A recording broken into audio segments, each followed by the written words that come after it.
अध्यक्ष महाराज, तो तुमचा अधिकार आहे। अध्यक्ष महाराज, अधिवेशन काळ चाललेला आहे आणि 22 तारखेला अध्यक्ष महाराज पहाटे 5 वाजता कर्जाला कंटाळून विष प्राशन करून शेतकऱ्यांनी आत्महत्या केली। अध्यक्ष महाराज, बाळकृष्ण अलोने यांचं सोनी या गावचे तालुका लाखांदूर 2 एकर जमीन असलेला हा शेतकरी यंदाच्या खरीप हंगामात त्यांनी धान पिकाची लागवड केली असते।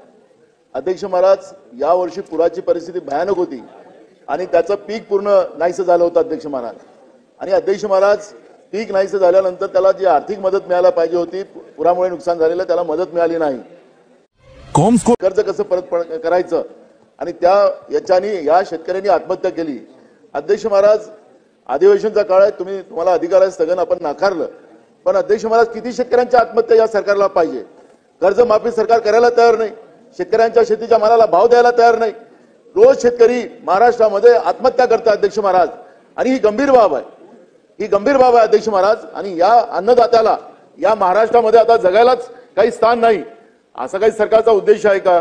आणि म्हणून अध्यक्ष महाराज, आपण निर्णय घेतला आहे, पण माझं आपल्याला सरकारला आपल्या वतीनं आदेश दिले पाहिजेत की तातडीनं या घटनेचं तपासणी करून तातडीनं सरकारने निवेदन परवा केलं पाहिजे। शेवटचा दिवस आहे, शेतकऱ्यांच्या आत्महत्येच्या बाबतची भूमिका आणि सरकारला नसेल करायचं तर सरकारचं काम आहे अध्यक्ष महाराज। पण माझा एक सवाल नेहमी राहील अध्यक्ष महाराज, या सरकारला शेतकऱ्यांच्या किती आत्महत्या पाहिजे, तेव्हाच हे सरकार शेतकऱ्यांचं कर्ज माफ करेल आणि शेतकऱ्यांच्या जीवनामध्ये अत्यानंद निर्माण करेल, हा माझा सवाल नेहमी राहील अध्यक्ष महाराज। आपण दिलेल्या माहितीची शासनाने नोंद घेऊन उचित कारवाई करा।